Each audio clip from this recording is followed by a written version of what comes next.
In this video, Simon Sinek explains, in reality, the Great Resignation is a significant course correction. The labor movement has significantly more sway, and as a result of COVID, its members have the ability to say things like, "I don't want to be treated this way, and I would rather have no job than this job." Simon also explains since the beginning of time, Wall Street has put an excessively disproportionate and unbalanced amount of pressure on companies. The Great Resignation, I think, is it's a market correction. We know what happens to public markets when they become unbalanced, right? Laws of nature intervene, and there is a correction. That's what happens. And I think what we're experiencing is a massive correction in the labor market, where for too many years, let's be honest, companies have taken advantage of their people, especially low-level employees, because they could. And they actually had attitudes like, if you don't like it here, get a job somewhere else. And we didn't treat people as human beings, we treated them as line items, disposable line items. And the front lines suffered the most, And that balance got more and more and more tipped. And now what we're experiencing is a great correction, where now labor has much more influence and says, and thanks to COVID, says, I don't want to be treated this way, and I'd rather have no job than this job. Now remember, prior to COVID, fear of the unknown was enough to keep somebody in an okay job. Doesn't mean it was toxic, it was just fine, right? But like, who wants to be in a fine relationship? I don't mean a fine job either. Like, how's work? That's fine. How's your marriage? That's fine, right? But the fear of the unknown was too scary. Why don't you quit? I would, but I don't know, right? And then COVID happened, and some people were furloughed, some people lost their jobs, some people didn't lose their jobs, but they were filled with fear, and we made it through. And so all of a sudden, the unknown, a lot less scary, because I made it. And so now when you give me fine and you offer me unknown, I'll take unknown. And I'm really surprised by how many people are leaving. Look, you're going to have a small percentage of people who are leaving because of government checks. That's a very small percentage, and that goes away. You have a small percentage of people who are like, you know what? I want to be a singer, and I want to follow my dreams. We love that, right? And that should continue. But there's a large percentage of people who are saying, I just don't want this. And I don't even know what I want, but it's definitely not this. And they're choosing the unknown. And so I think it's a huge shot across the bow to most companies that you've not focused on culture and leadership for far too long, and you better fix that, because this is kind of an environment of your making. And it affects all ranks, as you know. It's not just junior ranks. But I think it's a great opportunity. And again, I think it's an opportunity for your practice to help companies who are concerned about this to double down on culture and give people a place that they want to go to work, that they feel seen, that they feel heard, that they feel like they have a voice, they feel like their work contributes to something bigger than themselves, that their energy is not just about helping somebody else make money, but rather they get to share in the joy and the spoils. I think it's a huge, huge opportunity for your practice to teach companies how to do this.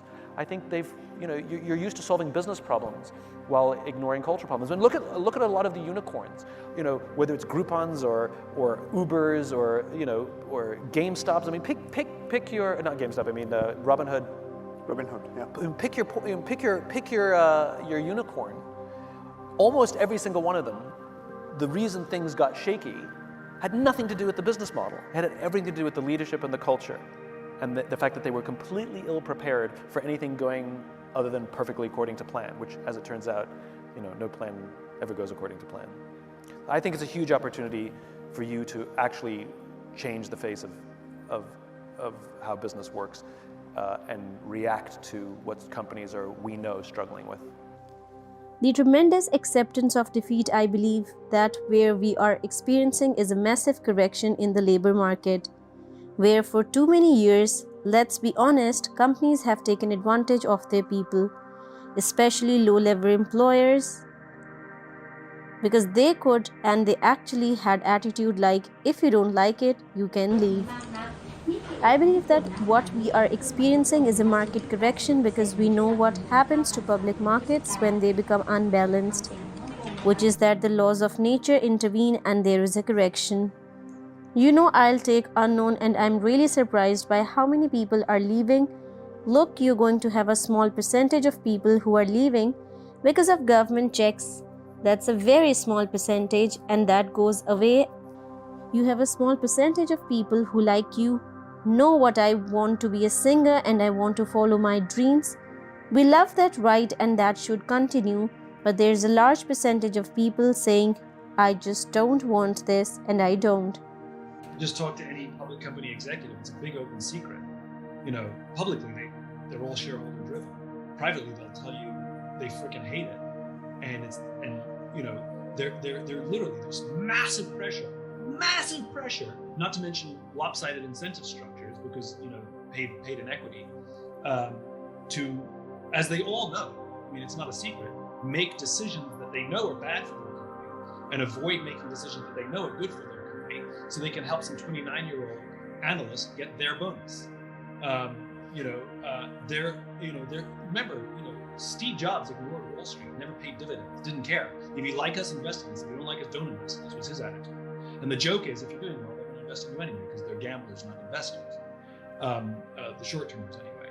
You have long-term investors who believe in the leadership team. You have long-term investors who believe in your vision and will stick with you through thick and thin. And when you have a hard time, they don't just suddenly abandon you. Those are the ones we should focus on because they actually obey your values. The good news is there's a new breed of young leaders. Some of the newer IPOs, your Airbnbs, your Sweetgreens, that are talking more about the infinite game. They're talking more about things like triple bottom lines. They're talking more about purpose. And I hope that they're able to withstand the overwhelming pressures that I don't even think they knew how much pressure it would be. One of my favorite CEOs is a guy by the name of Gary Ridge, who's the CEO of WD-40, as in the lubricant company. And he was on one of his analysts' calls, and the analyst said, Gary, you missed your numbers. And Gary said, no, my numbers are fine. I missed your numbers. And I think that if we have that kind of courage, if the leaders have that kind of courage to run the business the way that they think it should be run, and literally say, invest in this or don't, then I think Wall Street is less dangerous. But Wall Street has exerted a lopsided and unbalanced amount of negative pressure on companies for far too long. Just ask any executive working for a publicly traded company. It's a well-known fact that these executives are answerable to their shareholders in public, but in private they will tell you that they despise answering to shareholders because of the immense amount of pressure they face. Massive pressure, not to mention lopsided incentive structures because paid in equity. As they all know, I mean, it's not a secret, make decisions that they know are bad for their company and avoid making decisions that they know are good for their company so they can help some 29-year-old analyst get their bonus. Remember, Steve Jobs ignored Wall Street, never paid dividends, didn't care. If you like us, invest in this company, you are a member. The good news is that there is a new breed of young leaders, and there are some of the new iPods and Airbnbs, your Sweetgreens that are taking more about the infinite game. They are talking more about things like triple bottom lines. They are talking more about purpose, and I hope that they are able to withstand the overwhelming pressures that I didn't. I don't even think they knew how much pressure it would be. One of my favorite. Hope you liked the video. Thanks for watching. For more videos, please like and subscribe.